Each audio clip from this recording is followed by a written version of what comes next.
One of the other issues we've got is that the throttle cable is just around about half, 3/4 of an inch too long.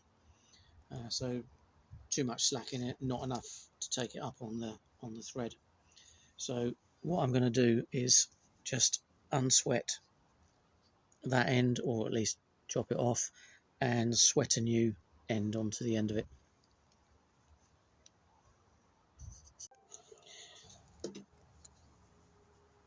What I've done is just cut off about an inch of the end of the cable, and then using an alu weld rod, get that into focus, I've just sweated a new end, there we go, onto the end of that, and then ground it down into a barrel. So ready to go back on. Today I'm working on the rat's nest that there is of the wiring that usually sits neatly within a headlight bowl or behind the headlight bowl. What somebody had done previously was tried to wire up on the right hand bar an on-off switch for the headlights. It would appear this bike isn't designed for that. They'd also done some rather crappy wiring, soldering over to what is over here the horn indicator, and this is the dip switch. These bikes only run lights when the engine is running. So what they'd also seem to have done is cut into this yellow and white wire, which is actually your power feed from the alternator for your lights. I don't think they realised that it only ran when the engine was running, because they'd used this blue wire on the misguided assumption that this was what they could use to pass to a switch for the cut-off feed, which it kind of is if you're connected to a battery, but not when you're connected or actually running it from the alternator where it should be. So these bikes are designed to have the headlight on. There isn't an on-off switch, and we can see that if we look at the wiring diagram. So looking at this, what we've got showing here, so this is my headlight dimmer switch. There is no on-off. Go to these ones up here. There is no on-off. This is engine stop switch, which is on the same bar set as the unit that they'd used for the light on-off. There is no on-off for the lights. They run continuously. So instead of buying a new switch, I proved that the stop switch worked. So actually connected up, it breaks stroke makes the connection when it needs to. But what they had in the bottom of it here was the, as you can see, lights off, park and high. So what I've just done is taken that switch out, removed the guts of the switch for that part of it, and then with a little bit of plastic behind, and then using super glue and baking soda, which sets pretty much instantly. I've still got to rub that down a little bit and then spray it, and that just becomes like a dead switch, or a dead area, effectively not used anymore. And then rewire the wiring for the right hand side just to the dimmer switch, with the power feed coming from the yellow and white, which is actually, we see it on the diagram here. So we've got yellow and white coming out of the alternator.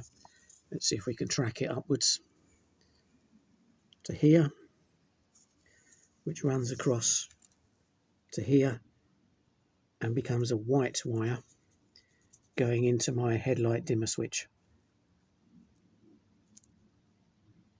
Okay. Next job, sort out this. Don't you just love how people think that silicone is the way to stick things together?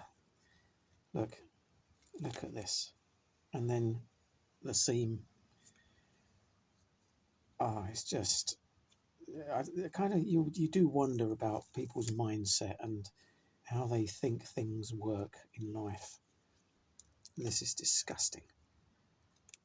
Right, so we'll get all that off, make up a new foam, and check back when we're done. I'm going to use the same as I did, if you look at the XT500 video. This is a dual density filter foam. I'm not sure if you can see it on the camera.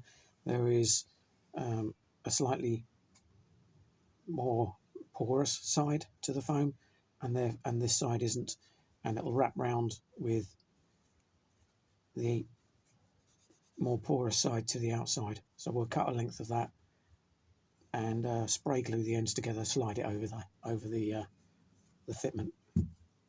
I'll come back when we're done. This is just comical.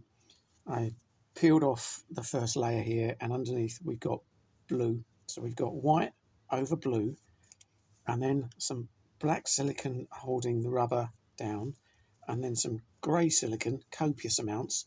They must have had more left of that than they did the others, which holds the rest of it on. I mean, bodge or what? These people shouldn't be let near bikes, mechanical things. In fact, stay in bed.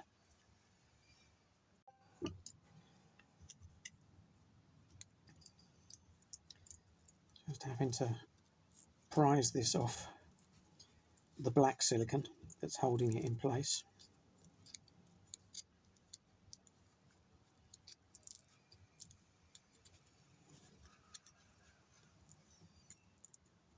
Don't want to break it.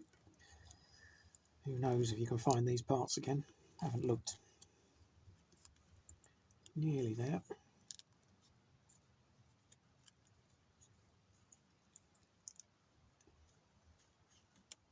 There we go, that's that off. Just need to clean up. And even some sort of glue other than silicone there as well. Okay, rest of it.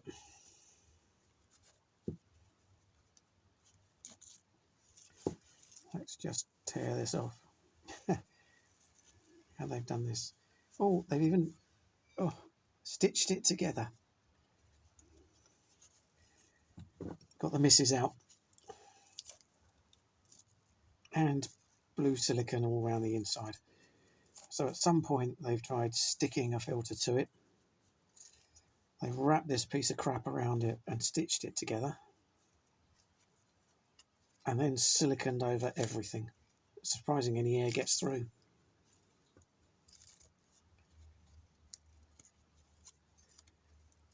Okay, that's off. Let's now clean up all of this stuff. That's going to take a while, so leave me with that. Once it's clean and I've got some of this blue off, I'm not quite sure how I'm going to get it out of the mesh. Need some chemicals perhaps, and then make up a new piece to go in there.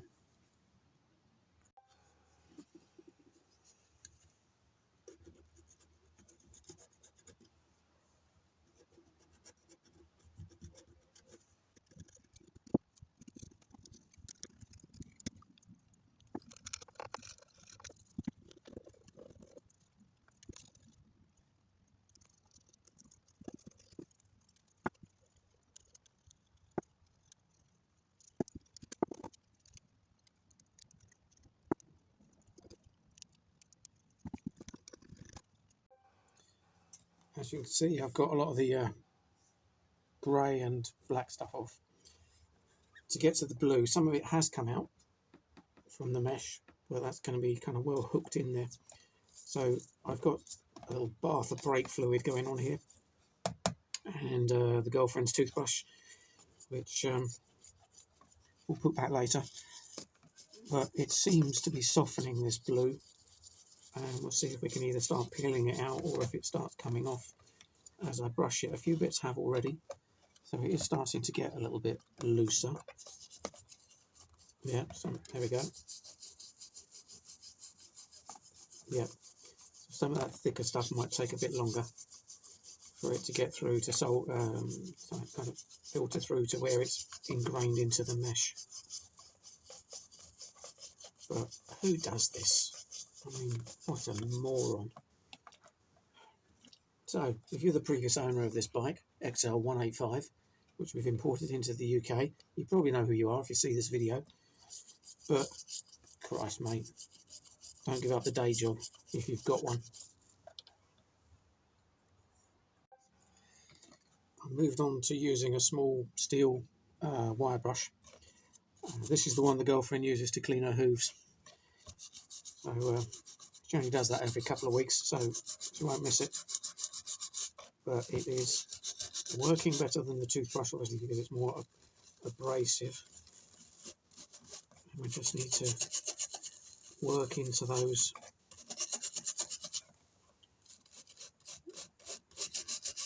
little indentations in the mesh. We're getting there.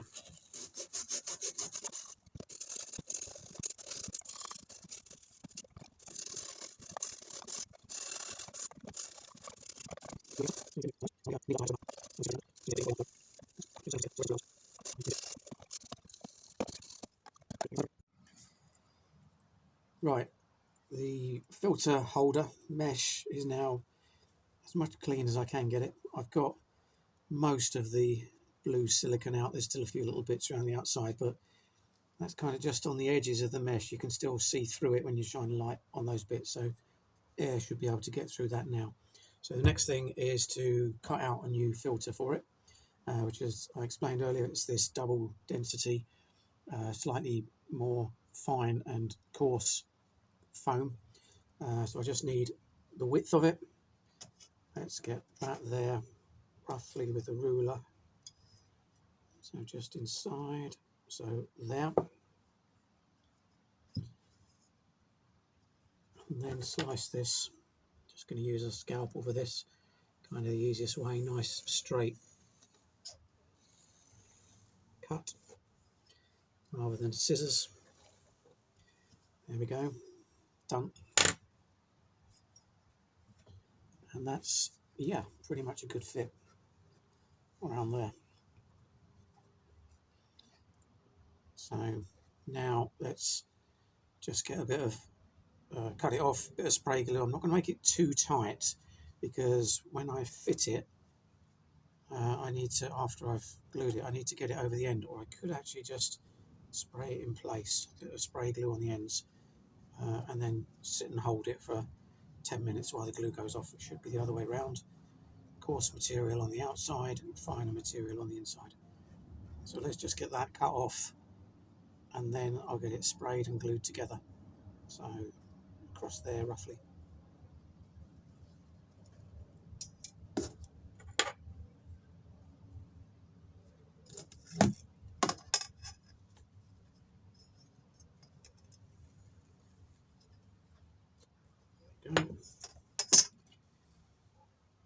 And we put that in place. Coarse on the outside, finer on the inside. So actually, let's put the glue on it because we need to let that go off for a sec as well.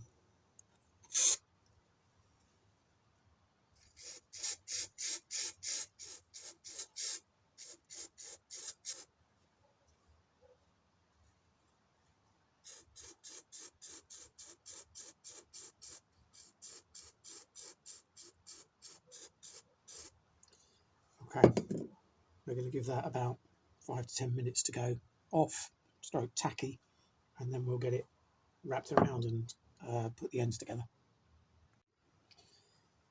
So I've wrapped it around, squeezed it together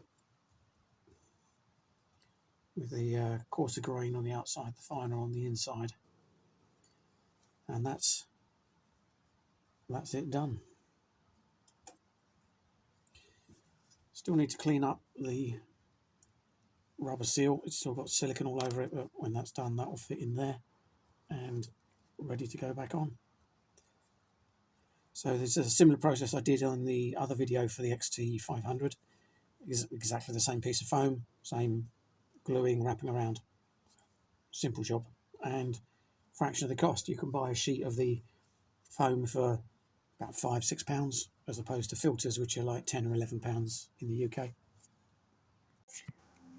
I've got a new rear light to go on the back of this. This doesn't have indicators, and there is a bracket up underneath there that supports usually the indicators at the side, and also one of the mounting holes, or three of the mounting holes actually, for the bolts and the cable entry. So, but usually when this light is fitted on there, it needs a rubber mount just in between the light bracket and the guard, or stop it scratching really. So what I've done in order to do that is taken a piece of old inner tube and cut out just a rubber shape which will fit on the back of this, and I'm just in the process of cutting out the hole here, as you can see, for the cable, which will fit through that, and we'll put the light on. There we go, hole cut. So this now should be a fit onto that, so I'll thread that through.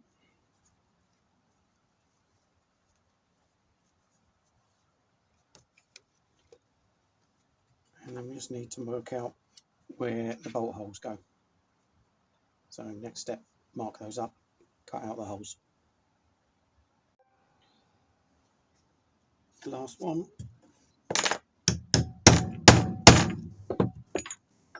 Okay, first one I've already cut a little bit with the scalpel. Let's go in on these.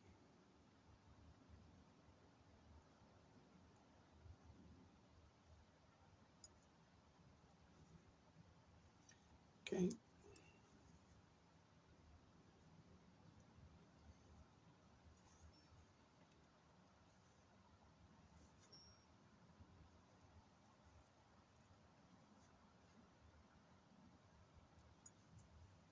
And there we go. So now let's thread that through again, line it up with the holes. So there we go. Perfect. And I'm just going to trim the edges so that we can't see those once it's clamped up.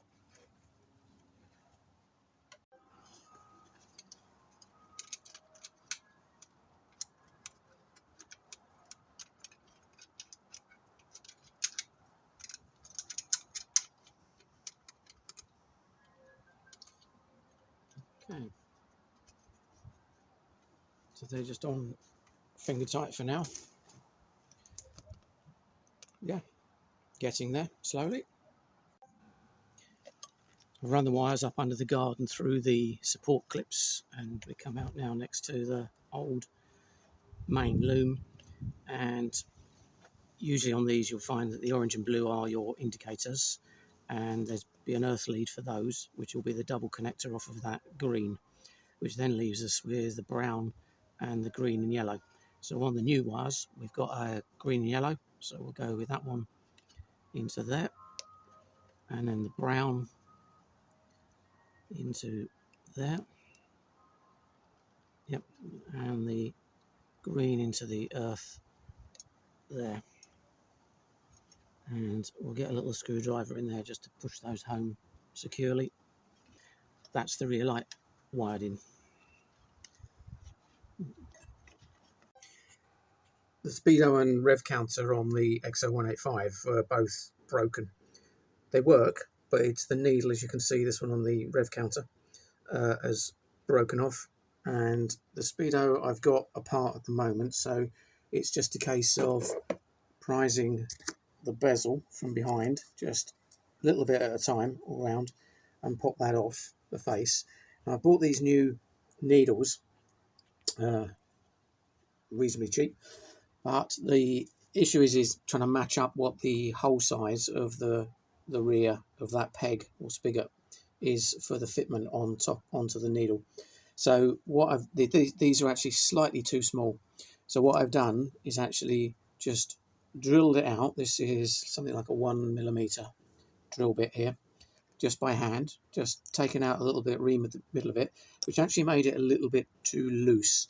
So being as it's brass, I then just nipped it up a little bit and then fitted it on, and now that's a perfect fit on that speedo. I'm actually going to colour the needle because it's a bit fluorescent before I put this back together, but just going to test it out. I've got a piece of cable which is off of the old taco. Run the drill in reverse direction to get this to actually actuate. So we'll just give it a bit of lube in there, kind of working at that slow speed. Pick the pace up a little bit.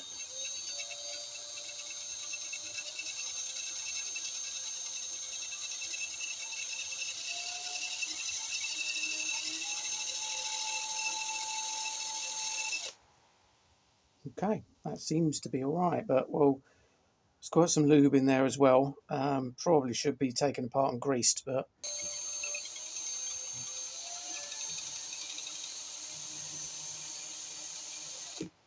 okay, that seems to be working.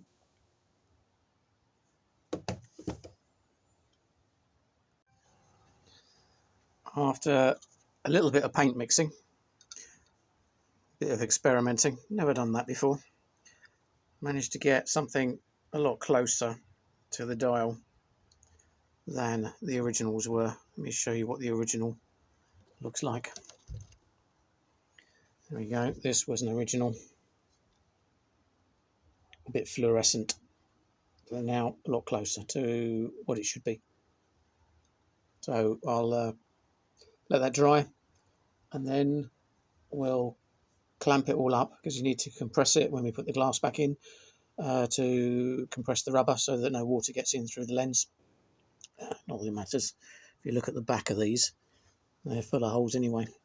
Yeah, so we'll clamp that up and then pin the rim back over on the glass.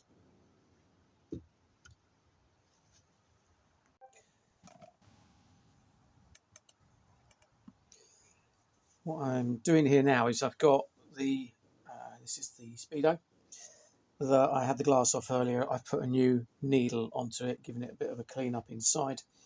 And now we've got it upside down with the glass that we'd previously removed by prizing out this lip. And I've got it, as you can see, in a couple of G-cramps just to press the rubber that sits in under the glass. If you don't do this, then potentially when the water sits on top of the rubber, when the clocks are in front of you, it's going to leak in around the edges. But I've got them kind of spread load evenly, not too much that I dent the case. Obviously, I don't want to break the glass either. Now, what I'm going to use is a punch, which with a small tip, I might go for one with a slightly larger tip. Let's see how we get on with this. And then just slowly start to work all the edges back over. Long, slow job, but you do a little bit at a time and then come back. So that side started to go over. And what I'll do at the end is come back and flatten it in a bit more. But we're going to get the lip over first of all.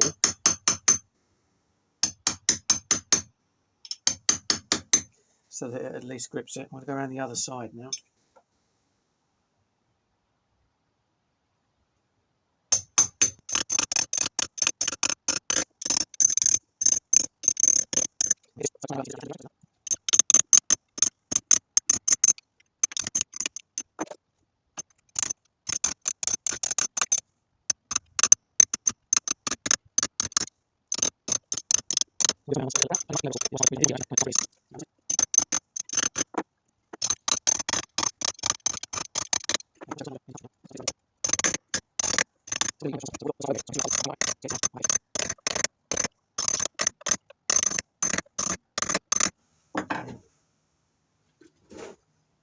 Let's move you in a bit closer to that, and you can see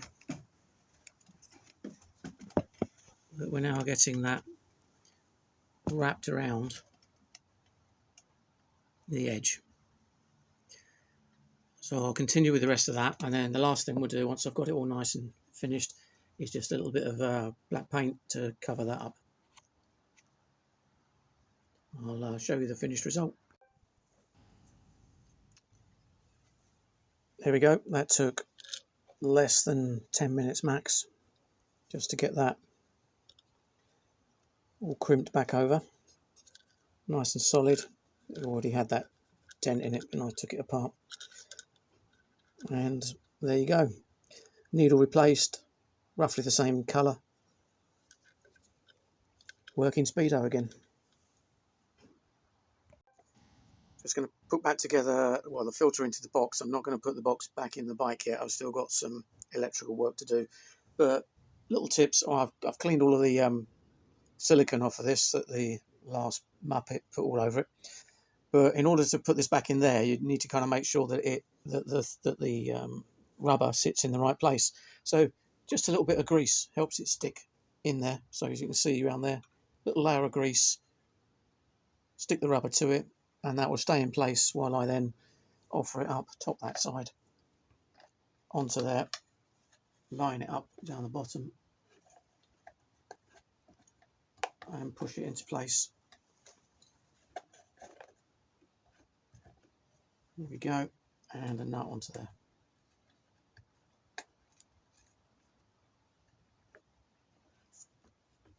There, air filter done. I've been getting on with some jobs off camera, which I'll run through now. One of them is to do with the output from the alternator to the front light. These are AC fed front lights, and this would blow the bulbs when you revved it. So what I did was measured the output from the alternator. It was actually putting out 60 volts, which obviously is a somewhat high. I'm not quite sure why they do that. It seems to be a common feature if you do look it up. So what I've done is put this regulator in place. That now lowers it, so it's in line with the output feed from the alternator, lowers it to 12 volts. So now I can run a 12 volt light. This is the only light that runs off of the alternator. The rest will run off the battery. Another job I've been working on is the exhaust. So it had a few issues. So what they've done here, I haven't finished this off yet, but they didn't have a clamp for a start. I also just put silicone sealant around here. So I've loosely fitted it together for now. Next job is just to get that apart and put some paste in there, proper sealant, and clamp that up on it. So that we get that sorted, and then we can get it running again to test out the lights. So that, and also working on the front brake. The cable is firstly too long. It doesn't pull up in time, and that's at max adjustment that I've got on that, and also doesn't return because it's pretty manky inside. So I do need a new cable. Although I've got the parts here to make one, so I might just make one for it. Once I'm done there, it's a case of putting it back together. So all of this put back in.